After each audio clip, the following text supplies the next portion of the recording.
Bem-vindos de volta, pessoal, para finalizar o nosso terceiro módulo. Vamos corrigir esse terceiro módulo. Espero que vocês tenham gostado.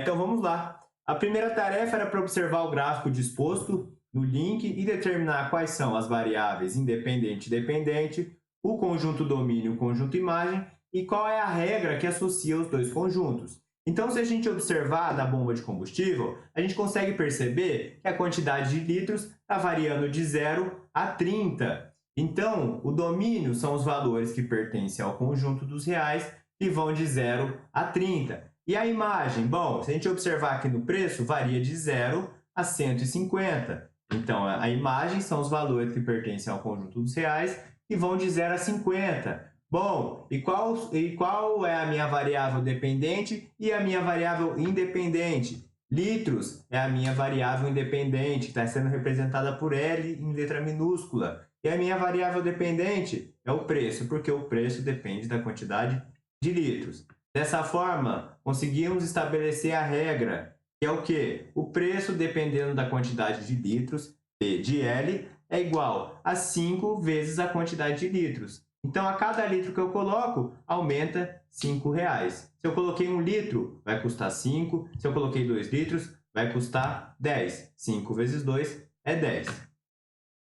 Uma outra forma de representar essa frase é utilizando a notação de conjuntos. Então, L pertencente aos reais, sendo que o L varia de 0 a 30. A quantidade de litros varia de 0 a 30. E o preço é pertencente aos reais, sendo que o preço varia de 0 a 150.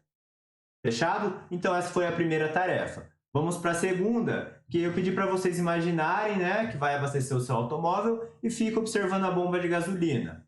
E para observar como se dá o comportamento e completar a tabela. Em seguida, responder as questões.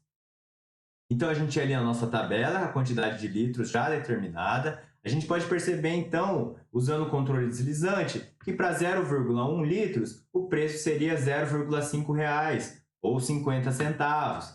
Da mesma maneira, para 0,2 litros, R$1. Para 1 litro, R$5. Para 2, 10. Para 5, 25. Para 10, 50. Para 20 litros, preço, R$100.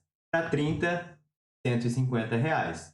E o que pode ser observado em relação à marcação da quantidade de litros e a quantidade de mesas? Se a gente observar, a quantidade de mesas varia apenas de unidade em unidade, ou seja, só os números naturais. Então, 0, 1, 2, 3, 4, 5, 6, 7, 8, 9, 10. Já a quantidade de litros, se a gente pensar no controle deslizante, ela vai assumindo valores que são pertencentes aos números reais, como 0,1, 0,2, 0,5, 1, 1,5, até o 30. Então, essa é a principal diferença entre os dois. Além disso, como que a gente pode ver isso no gráfico? Bom, no gráfico, a marcação da quantidade de mesas e relacionando com a quantidade de cadeiras, a gente consegue perceber um distanciamento entre os pontos. Então, os pontos eles vão variando e tem um distanciamento. Já no gráfico que representa o abastecimento, a gente pode perceber que ele é um gráfico mais fluido, ele não tem esse distanciamento. E aí a gente pode pensar sobre a continuidade. Então, essa fluidez está relacionado à continuidade, é contínuo, não tem esse intervalo entre os valores. Mesmo que meu controle deslizante varia de 0,1 em 0,1, fui eu que determinei isso. Se a gente pensar que a gente está enchendo um tanque de combustível ou uma garrafa d'água, esses valores vão funcionando de maneira fluida. Então, a gente vai colocando desde o primeiro mililitro até o último litro, vai fluindo de uma maneira só, vai tudo junto. Entenderam?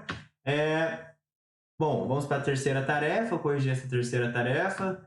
E a gente pode observar, né, na primeira parte, que se teve uma variação de 0,1 unidades na quantidade de litros, então vai ter uma variação de 0,5 unidades no preço. Na segunda tabela, se variou 1 litro, a gente pode perceber que o preço variou em 5 unidades. Então, vamos gravar isso. Se variou 1 unidade na quantidade de litros, variou 5 unidades no preço. E agora, se eu vario 5 unidades na quantidade de litros, o preço vai variar 25 unidades. Se eu variei 10 unidades na quantidade de litros, então houve uma variação de 50 unidades no preço. A gente pode perceber um certo padrão. E qual que é esse padrão? Que a cada unidade variada na quantidade de litros, variam 5 unidades. Então, se a gente variar, né, a quantidade de litros em uma unidade, por exemplo, de 1 litro para 2 litros, a gente varia 5 unidades no preço. E se a gente variar 10 unidades, que é de 20 litros para 30 litros, a gente vai ter 10 variações de 5 unidades no preço. Então, 10 vezes 5 vão variar 50 unidades. E se tivesse variado 100 unidades, 100 vezes 5 variaria 500 unidades. Pessoal, espero ter sido claro, espero que vocês tenham compreendido um pouquinho do conceito de função, tenham uma noção de continuidade, o que é variável dependente, independente, e como é que se dá essa variação entre as quantidades, variando o litro, variando o preço. Beleza? Muito obrigado até aqui, agradeço de coração mesmo, preparei esse material para ser um material simples, e acredito que ele foi um material simples, e é isso, muito obrigado, valeu mesmo, tchau, tchau.